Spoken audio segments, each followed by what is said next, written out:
젊은이 면접은 어떻게 됐나? 합격할 것 같아요. 그리고 오늘은 제가 모셔다 드릴게요.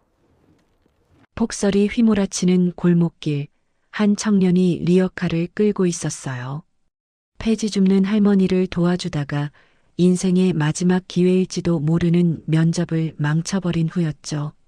하지만 할머니가 걱정하실까봐 거짓말을 했습니다. 그 모습을 지켜보던 박진철 회장은 심장이 멎는 듯 했어요. 청년의 뒤에서 리어카를 밀고 있는 할머니는 그가 40년 전부터 찾아 헤매던 바로 그 여인이었던 거예요. 박 회장은 사색이 된 얼굴로 그들에게 다가갔습니다. 그리고는 무릎을 꿇고 오열하고 말았죠. 도대체 어떤 일이 있었던 걸까요? 사연 시작 전 구독과 좋아요를 눌러주시고 어디서 듣고 계신지 댓글 남겨주시면 그곳으로 행운이 가득 깃들기를 바라겠습니다. 서울에 기록적인 폭설이 내린 날이었습니다. 하늘은 새벽부터 쉬지 않고 눈을 쏟아내고 있었죠. 뉴스에서는 50년 만에 최악의 폭설이라며 시민들에게 외출을 자제하라고 거듭 당부했지만 관악구의 한 반지하 원룸에서는 누군가가 부스럭거리며 일어나고 있었습니다. 강은호 29살의 청년이었습니다. 춥다. 은호는 이불 속에서 몸을 웅크리며 신음했습니다. 보일러가 고장 난 지 벌써 한 달째였지만 월세조차 밀려있는 상황에서 수리비를 낼 엄두는 나지 않았죠. 차가운 공기가 뼛속까지 파고 들어왔습니다. 그는 떨리는 손으로 휴대폰을 집어들었습니다. 화면에 뜬 시간은 새벽 5시 30분. 오늘이구나. 태상그룹 최종 면접. 그에게는 인생을 걸어야 할 마지막 기회였습니다. 은호는 이불을 박차고 일어났습니다. 창문 너머로 보이는 풍경에 그는 잠시 할 말을 잃었죠. 골목길은 온통 하얗게 뒤덮여 있었고 눈은 여전히 거세게 내리고 있었습니다. 발등까지 쌓인 눈이 도로를 삼켜버린 것 같았어요. 욕실로 향한 은호는 수도꼭지를 틀었습니다. 차가운 물줄기가 쏟아져 나왔죠. 뜨거운 물은 보일러와 함께 사치품이 되어버린 지 오래였습니다. 그는 이를 악물고 얼음장 같은 물로 세수를 했습니다. 차가운 물이 얼굴에 닿자 정신이 번쩍 들었어요. 거울 속 자신의 모습을 바라봤습니다. 야위고 수척한 얼굴, 움푹 들어간 볼, 그늘진 눈가. 하지만 그의 눈빛만은 여전히 살아있었습니다. 포기를 모르는 강한 의지가 그 안에 담겨 있었어요. 은호는 방으로 돌아와 옷장을 열었습니다. 텅 빈 옷장 한 구석에 비닐에 쌓여 걸려있는 정장이 보였습니다. 그의 유일한 정장이자 마지막 희망이었죠. 3년 전 대학 졸업식 때 어머니께서 무리해서 사주신 것이었습니다. 아버지, 어머니, 오늘은 꼭. 그는 조심스럽게 비닐을 벗기며 중얼거렸습니다. 아버지는 은호가 어릴 적에 돌아가셨어요. 어머니도 작년에 오랜 투병 생활 끝에 세상을 떠나셨죠. 병원비와 장례비로 남은 건 빚뿐이었습니다. 은호는 그 빚을 갚기 위해 닥치는 대로 아르바이트를 하며 취업 준비를 병행했어요. 정장을 입고 넥타이를 매는 그의 손이 미세하게 떨렸습니다. 배고픔 때문이었죠. 어제도 컵라면 하나로 하루를 버텼습니다. 하지만 오늘만큼은 달랐어요. 태상그룹에 합격하면 모든 게 달라질 거라고 그는 스스로에게 다짐했습니다. 은호는 책상 서랍을 열어 이력서와 자기소개서를 꺼냈습니다. 수백 번은 읽었을 종이들이었지만 다시 한번 눈으로 훑었습니다. 학점 4.3, 토익 950점, 각종 공모전 수상 경력. 능력만 놓고 보면 누구에게도 뒤지지 않는다고 자부했습니다. 다만 집안 배경이나 연줄이 없을 뿐이었죠. 실력으로 승부하는 거야. 할 수 있어. 그는 서류를 가방에 넣고 현관으로 향했습니다. 낡은 구두를 신으며 다시 시간을 확인했죠. 평소 같으면 버스를 타고 가는데 30분이면 충분했지만 오늘은 상황이 달랐어요. 문을 열고 나서자 매서운 바람이 얼굴을 때렸습니다. 은호는 목도리를 단단히 감싸고 발걸음을 내디뎠어요. 반지하 계단은 이미 눈으로 가득 차 있었고 한 발 한 발이 조심스러웠습니다. 골목길로 나온 은호는 절망적인 광경을 마주했습니다. 버스 정류장에는 사람들이 발을 동동 구르며 서 있었지만 버스는 보이지 않았어요. 한 아주머니가 옆 사람에게 말했습니다. 버스가 다 멈췄대요. 도로가 다 막혔다고. 은호의 얼굴이 창백해졌습니다. 택시도 보이지 않았고 지하철역까지는 평소에도 30분은 걸어야 했죠. 게다가 이 눈길에서는 얼마나 걸릴지 알 수 없었습니다. 휴대폰을 꺼내 시간을 확인했습니다. 6시 10분. 면접은 9시였고 평소라면 충분한 시간이었지만 지금은 아니었어요. 은호는 잠시 망설였습니다. 포기하고 돌아갈까? 회사에 연락해서 사정을 설명할까? 아니야. 이런 걸로 포기할 순 없어. 그는 고개를 저으며 중얼거렸습니다. 3년 동안 수십 개의 회사에 지원했지만 최종 면접까지 간 건 태상그룹이 처음이었습니다. 게다가 태상그룹은 국내 10대 기업 중 하나였죠. 이런 기회가 다시 올지 알 수 없었습니다. 은호는 결심했습니다. 걸어서라도, 아니 뛰어서라도 가기로. 그는 가방을 단단히 메고 뛰기 시작했습니다. 눈 덮인 길은 미끄러웠고 한 발 한 발이 위태로웠지만 그는 멈추지 않았어요. 지나가는 사람들이 이상한 눈으로 쳐다봤습니다. 이런 폭설에 정장을 입고 뛰어가는 청년이 기이해 보였겠죠. 하지만 은호는 신경 쓸 겨를이 없었습니다. 오직 면접장에 도착하는 것만이 목표였으니까요. 10분쯤 뛰었을까요? 벌써 온몸이 땀으로 젖어 있었습니다. 하지만 아직 갈 길은 멀었죠. 은호는 잠시 멈춰서서 숨을 고르며 하늘을 올려다봤습니다. 여전히 눈은 멈출 기미가 보이지 않았어요. 제발, 오늘만큼은.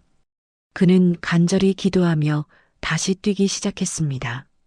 부모님이 하늘에서 지켜보고 계실 거라고, 분명 도와주실 거라고 믿으면서 말이죠. 1시간 넘게 눈길을 헤치며 달려온 은호는 마침내 태상그룹 본사가 보이는 곳까지 도착했습니다. 가쁜 숨을 몰아쉬며 잠시 멈춰섰죠. 휴대폰을 꺼내 확인한 시간은 8시 20분. 아직 40분이 남아 있었습니다. 다행이다. 겨우 도착했네. 온몸이 땀으로 흠뻑 젖어 있었지만 안도의 한숨이 나왔습니다.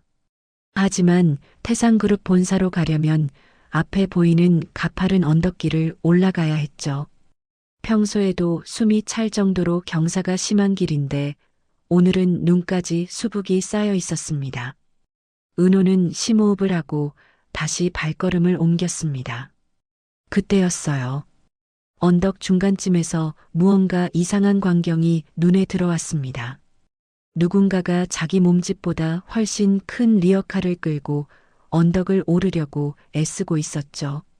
가까이 다가가니 이르는 넘어 보이는 할머니였습니다.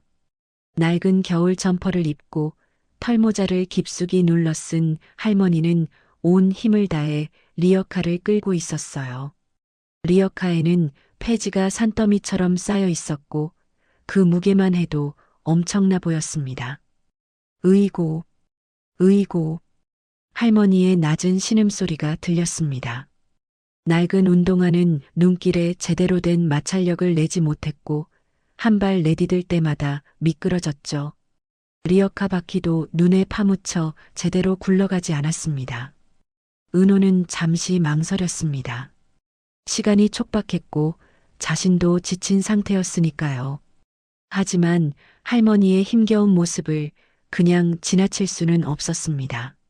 막 다가가려는 순간이었어요. 아이고 머니나. 할머니의 비명과 함께 상황이 급변했습니다. 할머니의 낡은 운동화 밑창이 빙판에서 완전히 미끄러졌고 중심을 잃은 할머니는 옆으로 넘어졌습니다. 동시에 할머니의 손에서 놓친 리어카가 중력을 이기지 못하고 뒤로 밀려 내려가기 시작했죠. 순간 은호의 머릿속이 하얗게 변했습니다. 무거운 리어카가 언덕 아래로 굴러내려가면 큰 사고가 날 게 분명했어요. 아래쪽에는 횡단보도가 있었고 사람들이 지나다니고 있었으니까요. 은호는 생각할 겨를도 없이 몸이 먼저 움직였습니다. 안 돼. 그는 온 힘을 다해 달려가 미끄러지는 리어카를 향해 몸을 날렸습니다. 마치 축구 골키퍼가 공을 막듯이 온몸을 던져 리어카 앞을 가로막았죠. 쿵! 둔탁한 충격음과 함께 은호의 몸이 눈밭에 처박혔습니다. 리어카의 무게가 그대로 전해졌고 등과 어깨에 엄청난 충격이 가해졌어요. 그래도 은호는 이를 악물고 리어카를 붙잡았습니다. 미끄러지는 리어카를 막기 위해 발을 땅에 단단히 고정시키려 했지만 그마저도 쉽지 않았죠. 결국 은호는 리어카와 함께 조금 더 미끄러져 내려갔습니다. 그 과정에서 정장 바지가 찢어졌고 재킷은 눈과 진흙으로 엉망이 되었어요. 하지만 다행히 리어카는 멈췄고 큰 사고는 일어나지 않았습니다. 헉! 헉! 은호는 거친 숨을 몰아쉬며 천천히 일어났습니다. 온몸이 욱신거렸고 특히 오른쪽 무릎과 팔꿈치가 심하게 쓰라렸죠. 그제야 자신의 모습을 내려다본 은호는 망연자실했습니다. 유일한 정장은 완전히 망가져 있었습니다. 바지 무릎 부분은 크게 찢어져 있었고 재킷은 눈에 젖고 진흙이 묻어 도저히 면접장에 입고 갈 수 있는 상태가 아니었어요. 구두도 한쪽이 벗겨져 있었고 가방은 어디론가 날아가 버렸습니다. 어머나 어머나. 젊은이.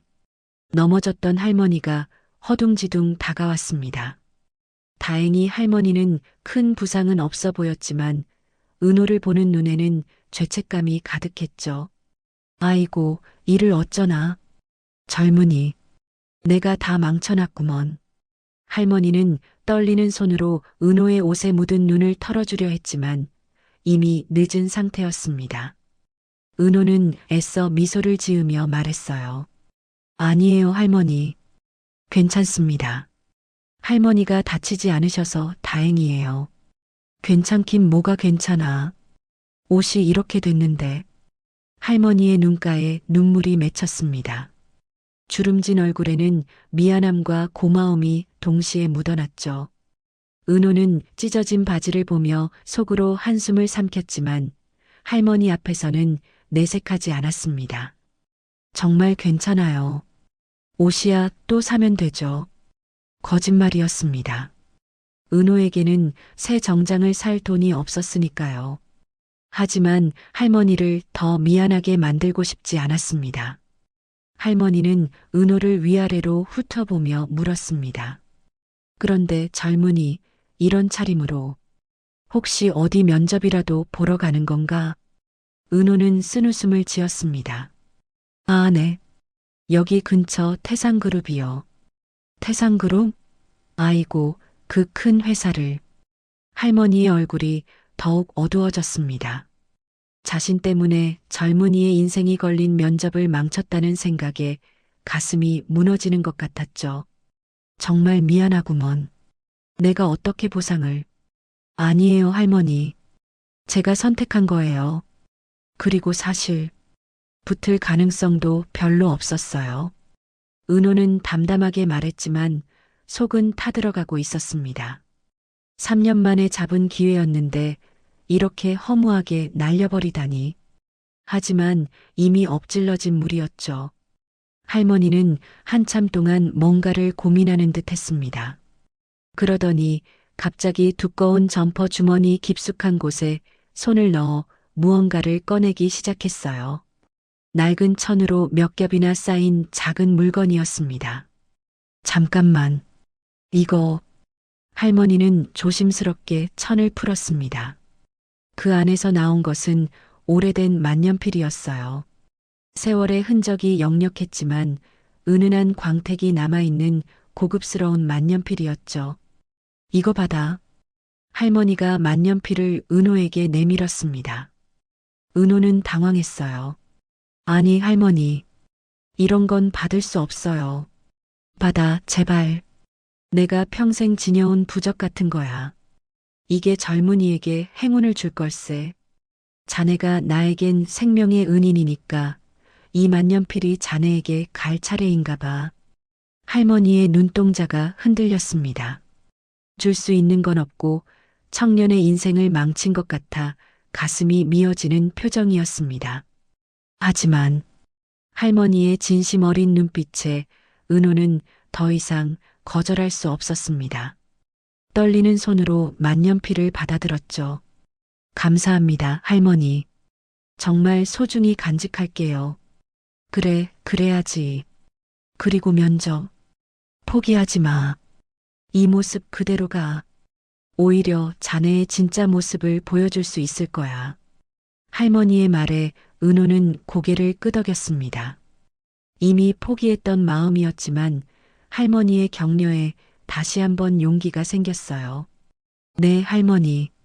한번 가보겠습니다. 은호는 만년필을 재킷 안주머니에 조심스럽게 넣었습니다. 그리고 떨어진 가방을 주워들고 다시 언덕을 오르기 시작했죠. 뒤에서 할머니가 외쳤습니다. 젊은이, 꼭 붙을 거야. 내가 장담해. 은호는 뒤돌아 할머니에게 손을 흔들었습니다. 찢어진 바지 사이로 차가운 바람이 들어왔고 무릎에서는 피가 배어나오고 있었지만 이상하게도 마음은 따뜻했어요. 절뚝거리며 언덕을 오르는 은호의 뒷모습을 할머니는 한참 동안 바라봤습니다. 그리고 조용히 중얼거렸죠.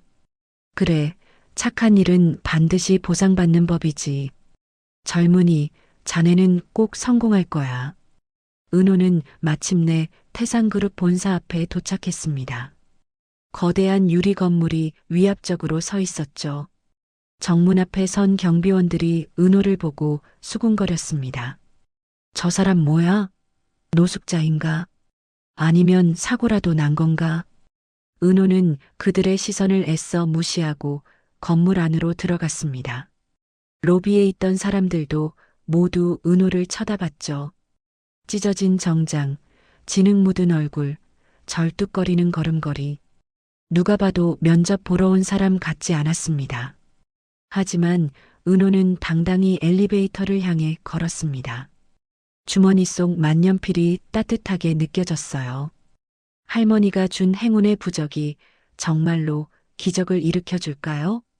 은호는 간절한 마음으로 엘리베이터 버튼을 눌렀습니다. 엘리베이터가 열리자 은호는 심호흡을 하고 면접 대기실로 향했습니다. 복도를 걸을 때마다 찢어진 바지 사이로 들어오는 차가운 공기가 상처를 쓰라리게 했지만 이제 와서 돌아갈 수는 없었죠. 면접 대기실 문을 열고 들어서는 순간 은호는 수십 개의 시선이 일제히 자신에게 쏠리는 것을 느꼈습니다. 깔끔한 정장을 입은 지원자들이 가득한 대기실에서 은호의 모습은 너무나 이질적이었어요. 어머, 저게 뭐야? 설마 면접 보러 온 건 아니겠지? 수군거리는 소리가 여기저기서 들려왔습니다. 한 여성 지원자는 대놓고 코를 막으며 인상을 찌푸렸고 옆자리에 앉은 남성은 은호를 위아래로 훑어보며 비웃음을 감추지 않았죠. 아니, 태상그룹 면접에 저런 차림으로 오다니. 정신이 나간 거 아니야? 아니면 일부러 관심 끌려고 그러는 건가? 은호는 묵묵히 구석자리를 찾아 앉았습니다. 진흙이 묻은 재킷을 벗고 싶었지만 안에 입은 와이셔츠도 땀과 눈에 젖어 있었기에 그마저도 할 수 없었죠.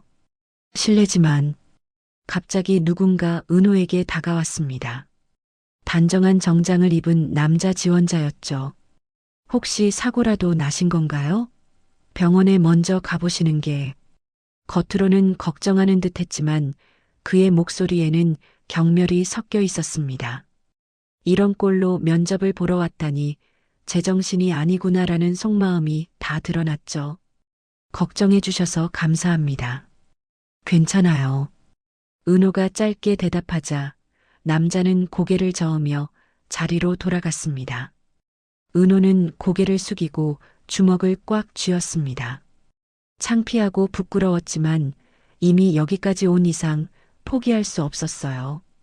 주머니 속 만년필을 만지며 할머니의 말을 떠올렸습니다. 포기하지 마. 이 모습 그대로 가. 오히려 자네의 진짜 모습을 보여줄 수 있을 거야. 그때 대기실 문이 열리고 직원이 들어왔습니다. 강은호님 면접 준비해 주세요. 은호가 일어서자 대기실이 다시 한번 술렁였습니다. 직원도 은호의 모습을 보고 잠시 당황한 표정을 지었지만 이내 프로답게 표정을 관리했죠. 저쪽으로 오시면 됩니다. 은호는 모든 시선을 등에 받으며 대기실을 나갔습니다. 복도를 걸으며 직원이 조심스럽게 물었어요. 혹시 괜찮으신가요? 잠시 정리할 시간을 드릴까요? 아니요, 괜찮습니다. 이대로 들어가겠습니다. 직원은 의아한 표정을 지었지만 더 이상 묻지 않았습니다. 면접실 앞에 도착하자 은호는 마지막으로 심호흡을 했죠. 그리고 문을 두드렸습니다. 들어오세요. 문을 열고 들어서자 5명의 면접관이 앉아 있었습니다. 그들의 표정이 일순간 굳어지는 것이 보였어요. 특히 가운데 앉은 인사팀장으로 보이는 중년 여성은 노골적으로 인상을 찌푸렸습니다. 이게 무슨... 그녀는 말을 잇지 못했습니다.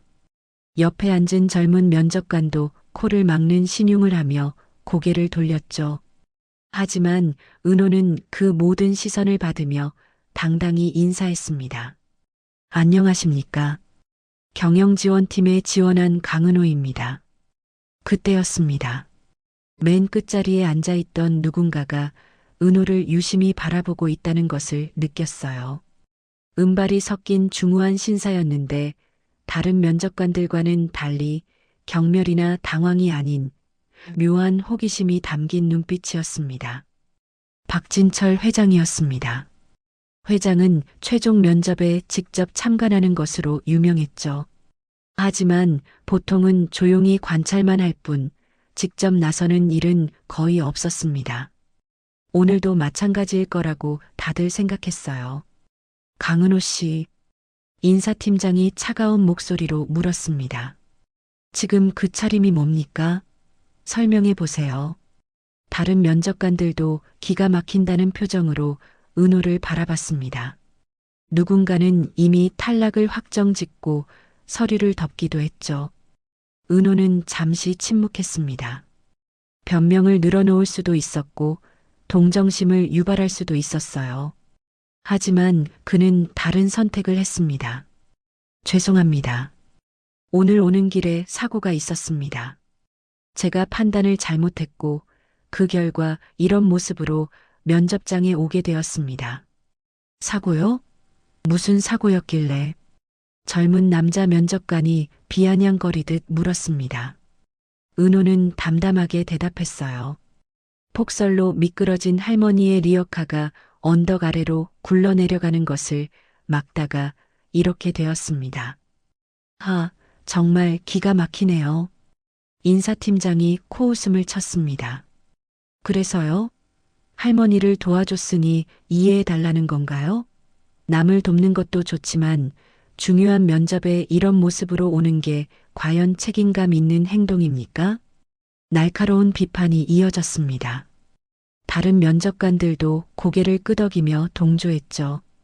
하지만 은호는 당황하지 않았습니다. 맞습니다. 제가 시간 관리를 제대로 하지 못했고 우선순위를 잘못 판단했습니다. 변명의 여지가 없습니다. 그런데도 면접을 포기하지 않고 온 이유가 뭡니까? 이번에는 다른 면접관이 물었습니다. 은호는 곧바로 대답했어요. 포기는 제게 없는 선택지였기 때문입니다. 비록 이런 모습이지만 제 실력과 열정을 보여드릴 기회를 놓치고 싶지 않았습니다. 실력이요? 인사팀장이 서류를 뒤적이며 말했습니다. 학점 4.3, 토익 950점. 스펙은 훌륭하네요. 하지만 이런 기본적인 것도 지키지 못하는 사람이 과연 우리 회사에서 일할 자격이 있을까요? 순간 맨 끝에서 조용히 듣고 있던 박진철 회장이 입을 열었습니다. 강은호 씨, 낮고 중후한 목소리에 모든 시선이 회장에게로 향했습니다. 면접관들도 놀란 표정을 지었죠. 회장이 직접 질문하는 일은 극히 드물었으니까요. 오늘 아침 폭설 상황에서 느낀 점이 있다면 말해보세요. 뜬금없는 질문이었지만 은호는 잠시 생각한 뒤 대답했습니다.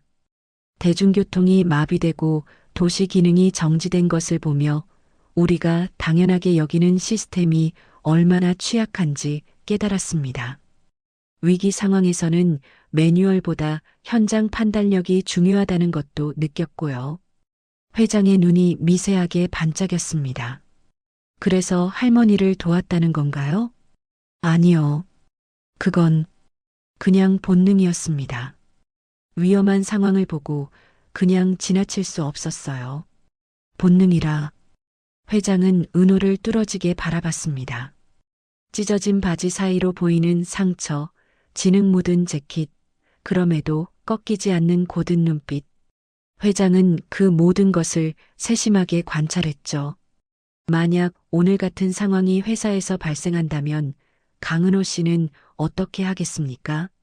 구체적으로 어떤 상황을 말씀하시는 건지.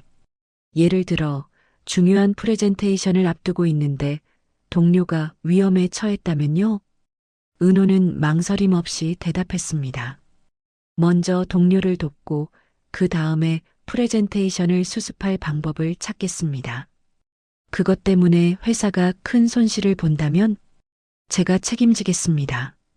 하지만 사람이 먼저라고 생각합니다. 회사의 진정한 자산은 사람이니까요. 인사팀장이 끼어들었습니다. 이상적인 대답이네요. 하지만 현실은 다릅니다. 비즈니스는 감정이 아니라 이성으로 하는 거예요. 은호가 대답하려는 순간 회장이 다시 물었습니다. 그 할머니는 왜 폭설에 리어카를 끌고 있었을까요? 예상치 못한 질문에 은호는 잠시 당황했지만 이내 대답했습니다. 생계 때문이었을 겁니다. 폐지를 주워 파는 게 하루 벌이인 분들은 날씨가 나빠도 나올 수밖에 없으니까요. 그런 분들을 위해 우리 회사가 할 수 있는 일은 뭐가 있을까요? 이번엔 정말 예상 밖의 질문이었습니다. 다른 면접관들도 의아한 표정을 지었죠. 은호는 잠시 고민하다 말했습니다. 재활용 시스템을 개선하거나 노인 일자리 창출 프로그램을 만들 수 있을 것 같습니다. 기업의 사회적 책임 차원에서요. 회장은 미세하게 고개를 끄덕였습니다. 그리고는 다시 침묵에 잠겼죠. 다른 면접관들이 이어서 전공 지식이나 경험에 대한 질문을 했지만 은호의 대답은 명확하고 논리적이었습니다. 비록 겉모습은 엉망이었지만 은호의 답변 하나하나에는 단단한 내공이 느껴졌어요. 회장은 아무 말 없이 은호를 바라봤습니다. 그 눈빛에는 알 수 없는 그리움 같은 것이 스쳐 지나갔죠. 마치 오래전 누군가를 떠올리는 듯한 표정이었습니다. 수고했습니다. 나가보세요. 인사팀장의 차가운 목소리에 은호는 일어섰습니다. 면접관들을 향해 깊이 인사했어요. 감사합니다. 좋은 기회 주셔서 감사했습니다. 그런데 아무도 눈치채지 못했지만 재킷 안주머니에는 작은 구멍이 나 있었어요. 은호가 인사를 하며 몸을 굽히는 순간 그 구멍 사이로 할머니가 준 만년필이 소리 없이 미끄러져 나왔습니다. 두꺼운 카펫 위로 떨어진 만년필은 아무 소리도 내지 않았어요. 은호는 그 사실을 전혀 모른 채 문을 열고 면접실을 나갔습니다. 문이 닫히고 면접실에는 잠시 침묵이 흘렀습니다. 면접관들은 서로 눈빛을 교환하며 고개를 저었죠. 정말 어이없는 면접이었네요. 인사팀장이 한숨을 쉬며 말했습니다. 스펙이 아무리 좋아도 이건 아니죠. 기본이 안 되어 있어요. 맞아요. 회사 이미지를 생각해서라도 저런 사람은. 젊은 면접관이 동조했습니다. 다른 면접관들도 하나둘 부정적인 평가를 늘어놓기 시작했죠. 솔직히 동정심을 유발하려는 쇼 같기도 했어요. 그러게요.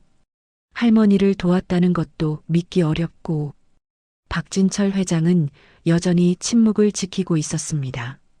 면접관들의 대화를 듣는 둥만은 깊은 생각에 잠겨 있었죠.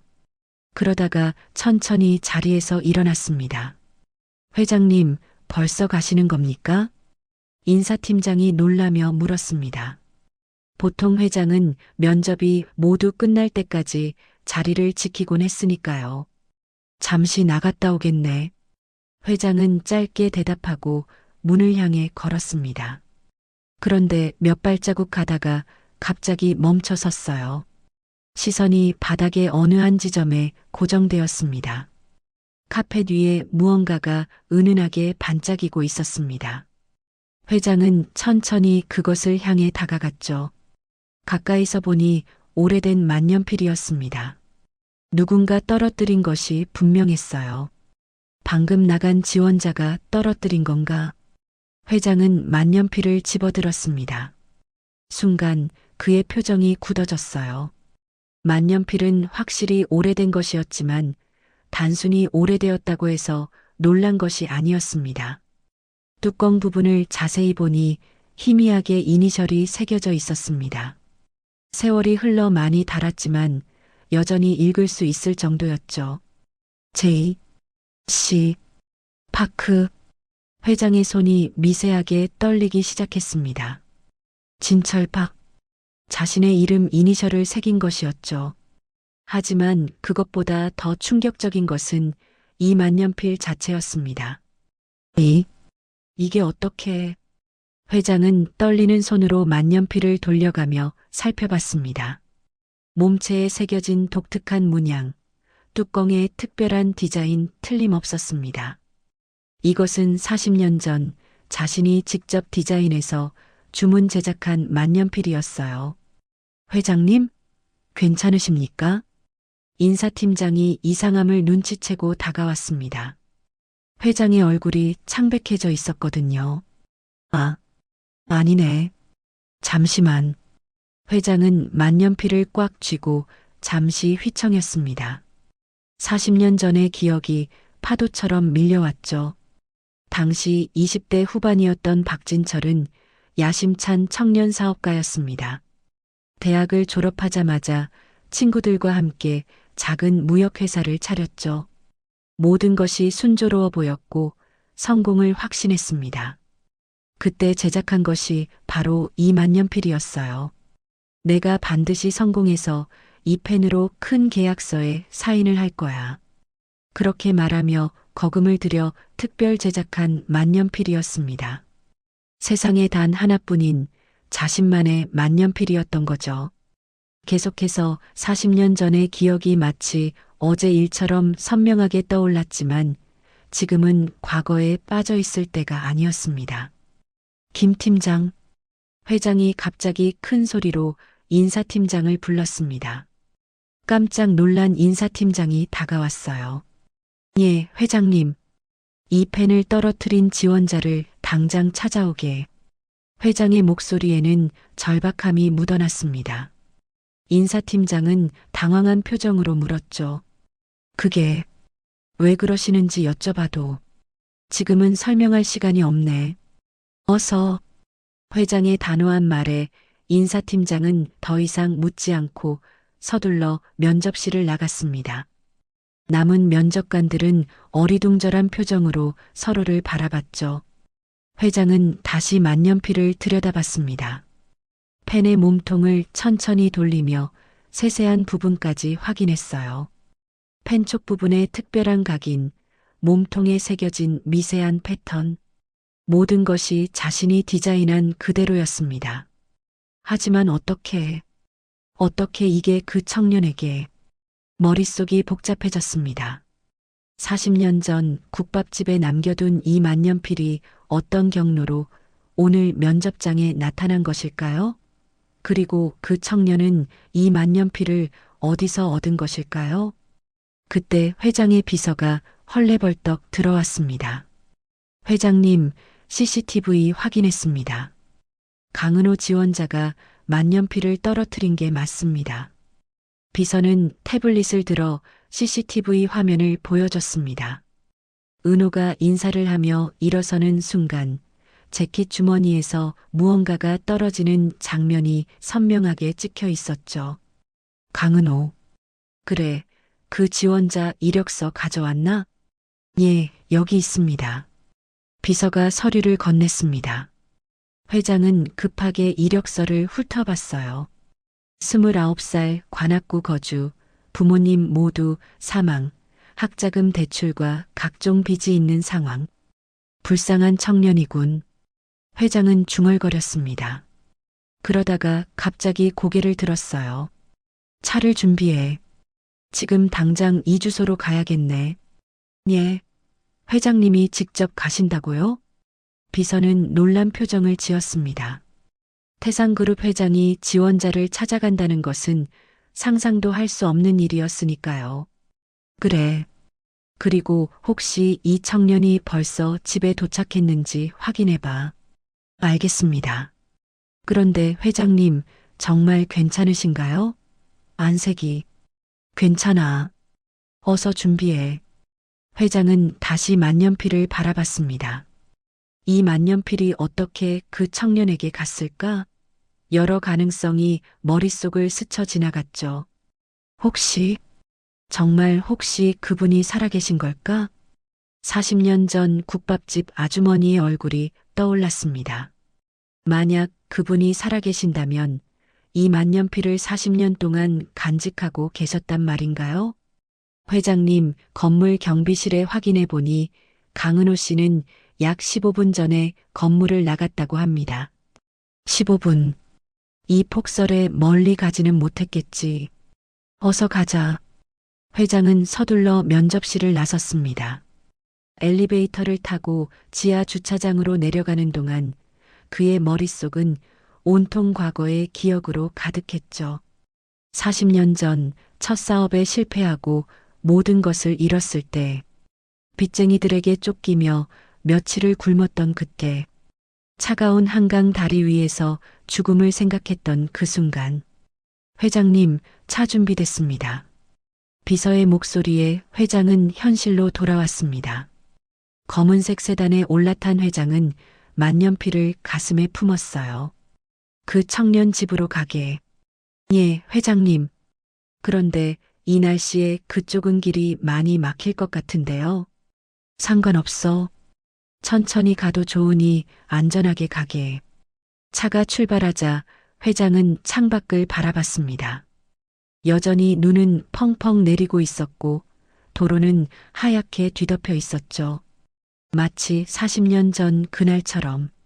그날도 이렇게 추운 겨울이었지. 회장님, 혹시 그 청년과 어떤 관계가 있으신가요? 조심스럽게 묻는 비서에게 회장은 고개를 저었습니다.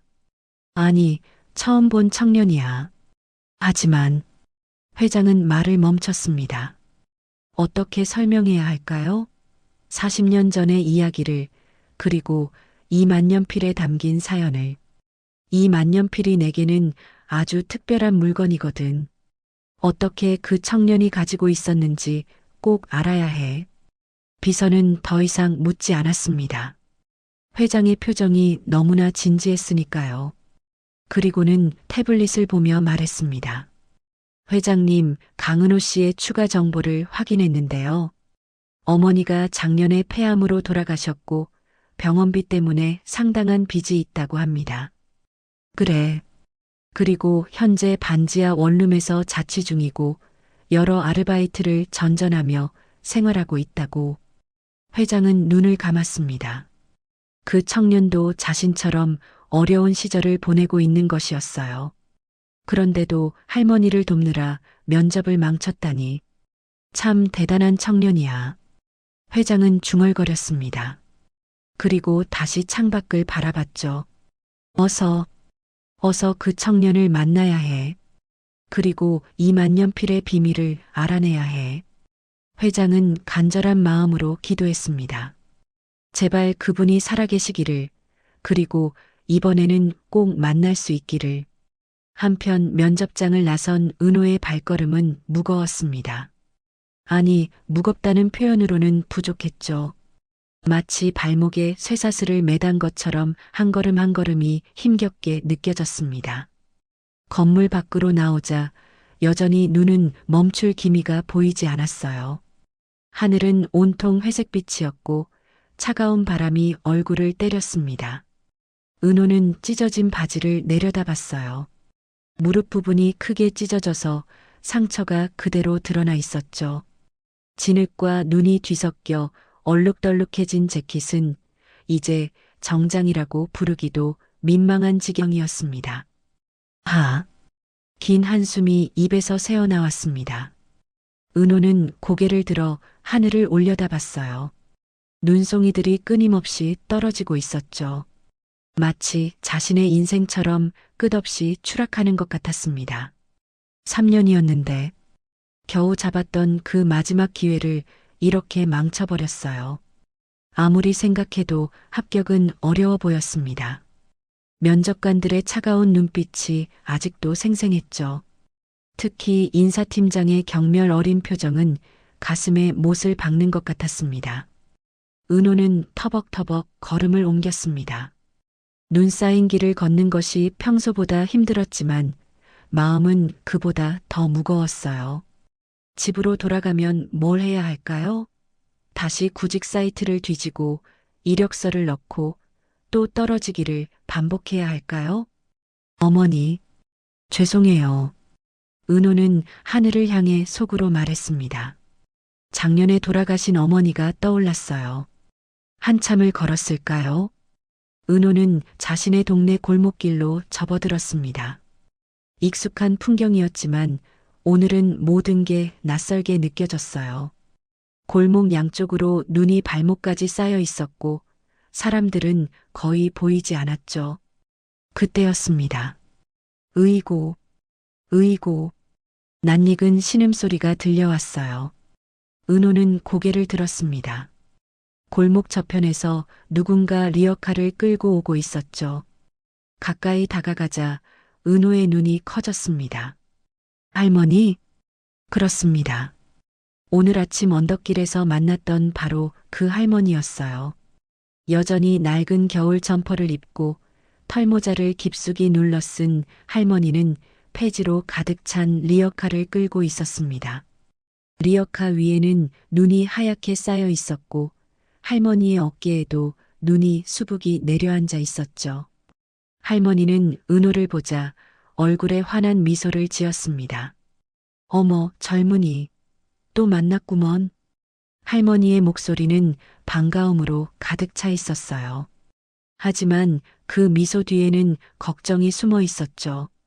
할머니는 은호의 모습을 위아래로 훑어봤습니다. 여전히 찢어진 바지, 더러워진 재킷, 아침과 똑같은 차림이었습니다.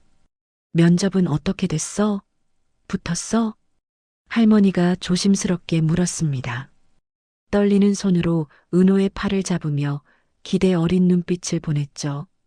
은호는 그 눈빛을 마주하는 순간 가슴이 철렁 내려앉는 것을 느꼈습니다. 할머니는 자신 때문에 은호의 면접이 망쳤다고 생각하고 있었어요. 아침에도 그렇게 미안해 하셨죠. 만약 지금 솔직하게 떨어졌다고 말한다면 할머니는 얼마나 자책하실까요? 평생 그 죄책감을 안고 사실지도 모릅니다. 은호는 결심했습니다. 할머니, 은호는 억지로 환한 미소를 지었습니다. 입꼬리를 최대한 올리고 눈을 반달 모양으로 만들었죠.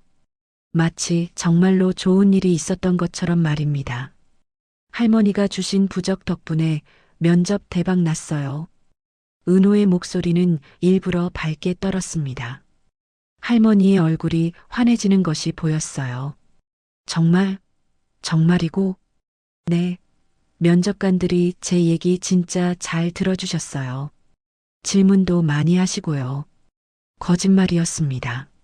하지만 은호는 계속 웃으며 말을 이어갔어요.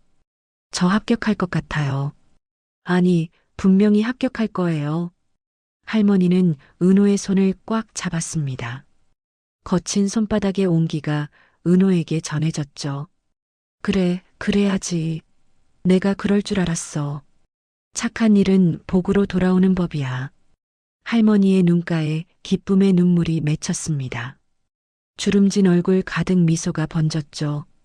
은호는 그 모습을 보며 속으로 다짐했습니다. 이 거짓말만큼은 꼭 진짜로 만들어야 해. 할머니는 은호의 등을 도닥여주며 말했습니다. 얼른 집에 들어가서 쉬어. 옷도 갈아입고. 오늘 고생 많았어. 할머니도 어서 들어가세요. 날씨가 너무 추운데. 은호가 말하다 멈췄습니다. 할머니의 뒤에 있는 리어카가 눈에 들어왔거든요. 폐지가 산더미처럼 쌓여 있었고 그 위로 눈이 계속 내리고 있었죠. 할머니는 이 무거운 리어카를 혼자 끌고 어디까지 가실 작정이었을까요? 은호는 할머니의 손을 들여다봤습니다. 낡은 털장갑을 끼고 계셨는데 곳곳이 해져서 손가락이 삐져나와 있었어요. 그 손가락들은 추위에 시퍼렇게 질려 있었습니다. 할머니, 어디까지 가세요? 응? 아, 고물상이 한 10분쯤 걸어가면 있는데. 제가 모셔다 드릴게요. 은호는 주저없이 말했습니다. 할머니는 깜짝 놀란 표정을 지었어요. 아니야, 아니야. 자네 지금 지쳤을 텐데 무슨. 괜찮아요. 오늘 눈이 너무 많이 와서 할머니 혼자 가시면 힘드시잖아요. 은호는 이미 리어카 손잡이를 잡고 있었습니다. 장갑도 끼지 않은 맨손이었죠. 차가운 쇠 손잡이가 손바닥을 파고들었지만 은호는 개의치 않았습니다. 젊으니 장갑이라도 껴야지. 괜찮아요.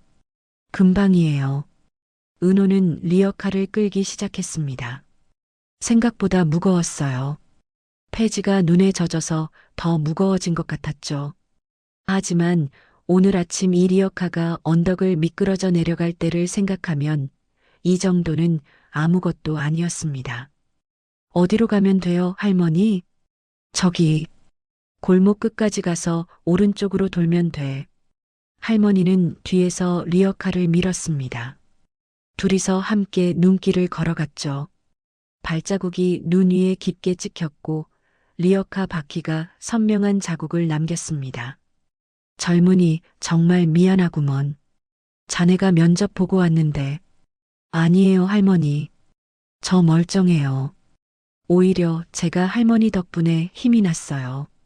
거짓말 반, 진심 반이었습니다. 분명 몸은 지쳤지만 할머니와 함께 걷는 이 시간이 묘하게 위로가 되었거든요. 적어도 혼자 자괴감에 빠져 집으로 돌아가는 것보다는 나았습니다. 찬바람이 불어왔지만 은호는 리어카 손잡이를 놓지 않았습니다. 맨손은 이미 감각이 없을 정도로 얼어붙었지만 그래도 괜찮았어요. 할머니는 뒤에서 리어카를 밀며 중얼거렸습니다. 세상에 이런 젊은이가 다 있나? 부모님이 정말 잘 키우셨어. 그 말을 들은 은호의 눈시울이 뜨거워졌습니다. 돌아가신 부모님 생각이 났거든요. 특히 어머니의 목소리가 귓가에 맴돌았습니다. 은호야, 힘들어도 남 도울 줄 아는 사람이 되렴. 그게 진짜 멋진 사람이란다. 은호는 눈물을 참으며 리어카를 끌었습니다. 두 사람은 말없이 하얀 세상 속을 걸어갔습니다. 그때 골목 어귀에 검은색 세단 한 대가 조용히 멈춰 섰습니다. 차 안에는 박진철 회장이 앉아 있었어요. 그는 한참 동안 창밖을 응시하고 있었습니다. 숨을 쉬는 것조차 조심스러운 듯 얼어붙은 표정으로 말이죠. 비서가 조심스럽게 물었습니다. 회장님, 저기 맞으신 겁니까? 회장은 대답하지 않았습니다. 그저 떨리는 손으로 창문을 가리켰을 뿐이었죠. 비서가 회장의 시선을 따라 창밖을 바라봤어요. 눈보라가 휘몰아치는 골목길이었습니다. 그 속에서 두 사람이 리어카를 끌고 천천히 걸어오고 있었죠. 한 명은 젊은 청년이었고 다른 한 명은 허리가 굽은 노인이었습니다. 청년은 앞에서 리어카를 끌고 있었어요. 장갑도 끼지 않은 맨손으로요. 할머니는 뒤에서 리어카를 밀고 있었죠. 회장의 눈이 할머니의 옆모습에 고정되었습니다. 낡은 겨울 점퍼, 털모자, 허리를 굽힌 채 리어카를 미는 모습. 회장의 눈동자가 흔들렸어요. 심장이 쿵쿵 뛰기 시작했죠. 숨이 가빠졌습니다. 설마. 회장은 눈을 깜빡이며 다시 봤습니다. 세월이 흘러주름이 깊어지고 허리가 굽었지만 그 옆모습만은 변하지 않았어요. 40년 전 빗속에서 국밥을 말아주던 그 여인의 모습이 선명하게 겹쳐졌습니다. 회장의 눈가에 눈물이 맺혔습니다. 떨리는 손으로 입을 막았어요. 목이 메어 말이 나오지 않았죠. 회장님? 비서가 놀라며 회장을 쳐다봤습니다. 태상그룹의 회장이 그 누구 앞에서도 흔들림 없던 박진철 회장이 지금 눈물을 흘리고 있었으니까요. 회장은 떨리는 목소리로 말했습니다. 차를 세우게. 여기서 내리겠네. 예. 하지만 눈이. 어서. 회장의 다급한 목소리에 비서는 더 이상 말하지 못했습니다. 차가 완전히 멈추자 회장은 문을 열고 밖으로 나갔어요. 차가운 바람이 얼굴을 때렸습니다. 눈송이들이 회장의 코트에 내려앉았죠. 하지만 회장은 추위를 느끼지 못했습니다. 오직 저 앞에서 걸어오는 두 사람만이 눈에 들어왔어요. 회장은 한 걸음 한 걸음 다가갔습니다. 구두가 눈 속에 푹푹 빠졌지만 개의치 않았어요. 고급 코트 자락이 눈에 젖어들었지만 신경 쓰지 않았습니다. 가까워질수록 회장의 심장은 더 빠르게 뛰었어요. 손은 더욱 떨렸고 숨은 더욱 가빠졌죠. 40년을 찾아 헤맨 그 얼굴이 바로 눈앞에 있었습니다. 은호가 먼저 회장을 발견했습니다. 은호는 갑자기 눈앞을 가로막는 신사를 보고 멈춰 섰어요. 리어카도 덩달아 멈췄죠. 할머니도 고개를 들어 앞을 바라봤습니다. 왜 그래, 젊은이?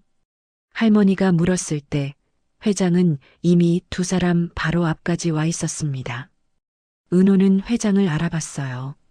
오늘 아침 면접장에서 봤던 태상그룹의 박진철 회장이었죠.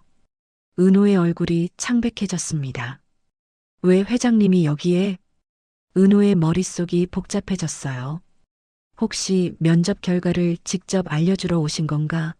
아니면 자신이 무슨 잘못이라도 저지른 건가? 온갖 생각이 머릿속을 스쳤죠.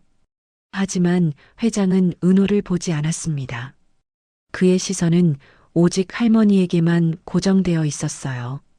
마치 세상에 할머니 한 분만 존재하는 것처럼요. 회장의 입술이 떨렸습니다.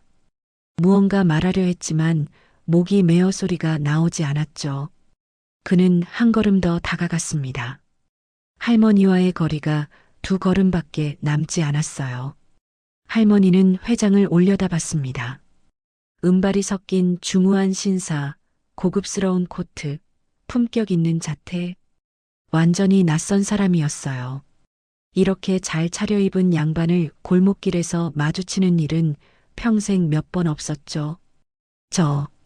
실례지만 누구신지 할머니가 조심스럽게 물었을 때였습니다. 회장이 무릎을 꿇었어요. 털썩? 둔탁한 소리와 함께 회장의 무릎이 눈밭에 닿았습니다. 고급 바지가 눈에 젖어들었고 차가운 눈이 무릎을 파고들었지만 회장은 전혀 신경 쓰지 않았어요. 은호와 할머니는 깜짝 놀라 입을 벌렸습니다. 아니, 이게 무슨... 할머니가 당황해서 말했습니다. 손을 내밀어 회장을 일으키려 했지만 회장은 고개를 더 깊이 숙였어요. 이마가 거의 눈밭에 닿을 듯 말 듯 했죠. 일어나세요. 어른께서 왜 이러십니까? 할머니의 목소리에는 당혹감이 가득했어요. 자신보다 훨씬 젊어 보이는, 그것도 이렇게 고귀해 보이는 양반이 자기 앞에 무릎을 꿇다니. 할머니는 어찌할 바를 몰라 했죠.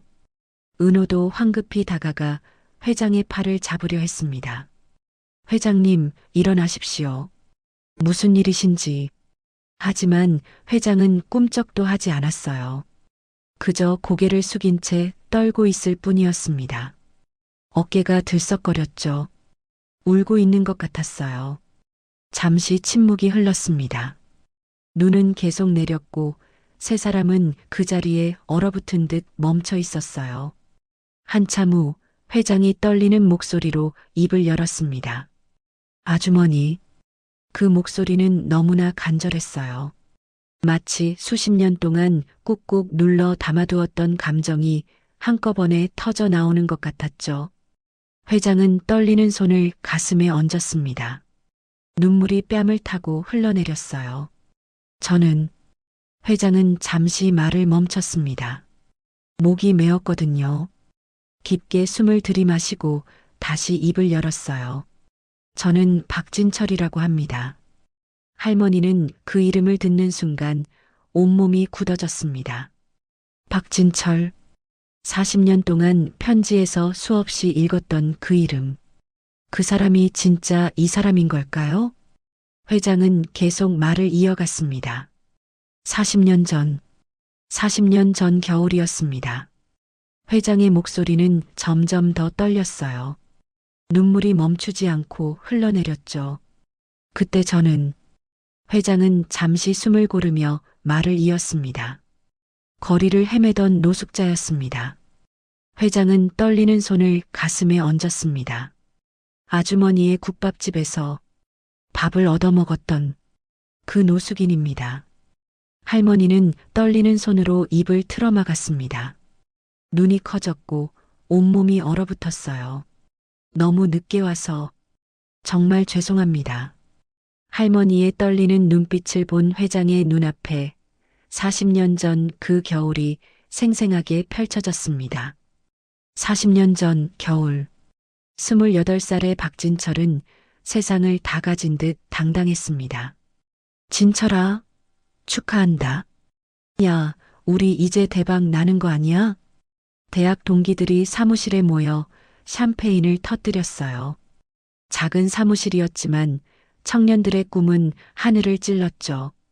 벽에는 방금 걸어놓은 간판이 빛나고 있었습니다. 진성무역 주식회사. 진철과 친구 성우가 합쳐 만든 회사 이름이었어요. 둘은 대학 시절부터 사업을 꿈꿨고 졸업하자마자 바로 무역회사를 차렸죠. 이바들 3년 안에 우리 강남에 사무실 옮긴다. 진철이 샴페인 잔을 높이 들며 외쳤습니다. 28살 청년의 얼굴에는 자신감이 넘쳐 흘렀어요. 5년 안에는 해외 지사도 낸다. 성우도 덩달아 외쳤죠. 청년들의 웃음소리가 작은 사무실을 가득 채웠습니다. 진철은 책상 서랍을 열어 작은 상자를 꺼냈어요. 그 안에는 만년필이 들어 있었습니다.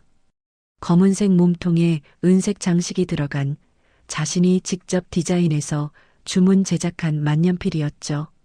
이걸로 첫 계약서에 사인할 거야. 진철은 만년필을 꺼내 들고 허공에 사인을 하는 신용을 했습니다. 친구들이 박수를 쳤어요. 멋있다, 진철아. 역시 우리 사장님.